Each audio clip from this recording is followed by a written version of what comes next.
So as you know, if you watch my videos on a regular-ish basis, I try and record things the night before they go up, so I am actually still in Seattle. I've been trying to be pretty transparent about this. Not that kind of transparent.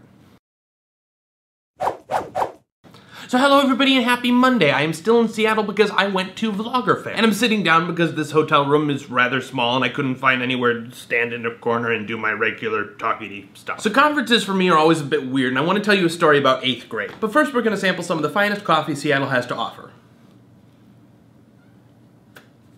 It's empty, I drank it earlier. So in 8th grade, there were quarterly dances, and I was never the type of person that had someone, I don't know, to bring to the dance, but I always felt like, you know what, I should go. It's a social event. If I don't, I'm just gonna sit at home and regret it and feel like a terrible person for not even trying to be sociable. So I'd go to these dances, and inevitably, I would simply stand around in the corner and not ask anyone if they wanted to dance. The result was I always ended up feeling worse because I would sit in my head and say, why didn't you just ask someone? You were there already. You have to take some initiative. You idiot, you idiot, you idiot. Conferences for me are a little bit like that, and the whole idea of VloggerFair was that there was not really a very strict schedule and you could mill around and have an opportunity to talk with a whole bunch of people. But in order to do that, you'd actually have to talk to people. And as we all well know, people you meet from the internet are invariably sexual predators. That's not true. That's only like, I don't know, 20% of it. But here's the thing, events like this are a lot like middle school dances. There are the very popular people who all know each other and are very comfortable milling around, and everyone wants to have some time to chat with them.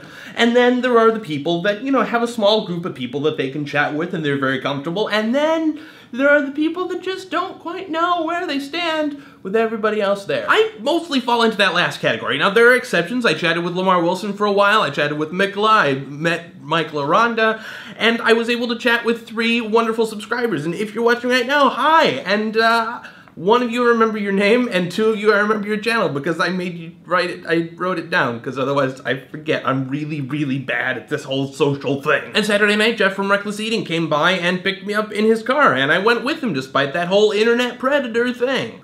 They're not internet predators, and they're very, very capable of suing me for defamation, so... And it got me thinking about how we really define relationships, especially online, and that there are people that I interact with regularly, and I really have no idea who they are. Well, at the same time, there are people that we've only interacted with online that if we ever saw them in person would be like, bear hug! And the weird thing is there are so few cues we can use to determine where on the spectrum someone lies. There are some people that I've met, and they've said, oh, you know, I'm a big fan of your stuff, and I'll be shaking their hand, and I'll say, oh, well, what's your username? And they'll be like, oh, blah, blah, blah. I'm like, you! I love you! You're awesome! But at the same time, there are some of you who watch all of my stuff but just don't comment because that's not your thing, and then I have no idea who you are. We've never interacted. And it can go the other way. Let me give you an example. When I was talking with Lamar Wilson, he and I have interacted very, very briefly, a couple of tweet replies here and there, but we were chatting and he mentioned to someone else, like he was talking all about my channel and the stuff that I do, and I'm like, what? You know who? What the hell? It's really hard on the internet to distinguish between someone who knows you exist or could consider themselves a friend. And when it comes to the internet, who's to know? I sent out a tweet as an experiment asking people what they were up to today, and I got all of these responses. Some of these people I know, some of these people I know fairly well, a lot of them I don't know. And furthermore, I don't know how well they know me. Have they seen one of my videos, or do they not watch my videos? Are they like best, oh my god, Kevin Stalker, creepy people ever? What? In conclusion, if this video has any sort of conclusion, thank you, internet. You have made all our relationships the equivalent of 8th grade dances. Also, internet predators exist. Be careful, kids. Have an awesome Monday, and I'll see you on Wednesday.